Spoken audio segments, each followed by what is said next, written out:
সাল্লাল্লাহু আলাইহি ওয়াসাল্লাম একটা হাদিস বলেছেন, ভয়ঙ্কর হাদিস। কিয়ামতের মাঠে এই যে একটা অবস্থা বললাম, সবাই নবীদের দ্বারস্থ হবে, ঠিক এরকমই আদম আলাইহিস সালামকে আল্লাহ পাক ডাকবেন, ডেকে বলবেন যে তোমার সন্তানদের মধ্য থেকে জাহান্নামীদেরকে আলাদা করে দাও। আদম আলাইহিস সালাম বলবেন যে ইয়া আল্লাহ, কতজনকে আলাদা করে দিব? আল্লাহ পাক বলবেন প্রত্যেক হাজারে 999 জনকে জাহান্নামের জন্য আলাদা করো। চিন্তা করতে পারলেন?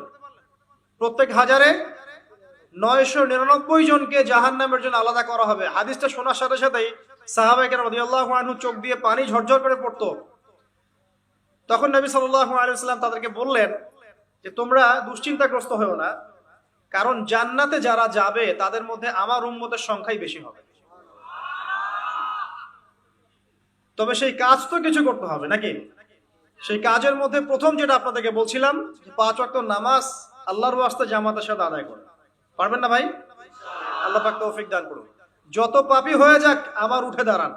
রাতে দেখেছেন, তওবা করেন, উঠে দাঁড়ান। আপনার গার্লফ্রেন্ডের সাথে করেছেন, তওবা করে ফিরে আসেন। মাদক সেবন করেছেন, ইনস্ট্যান্ট তওবা করে ফিরে আসেন। কারো ক্ষতি করেছেন, তওবা করে ফিরে আসেন। মানে আপনি নামাজটা ছাড়েন না।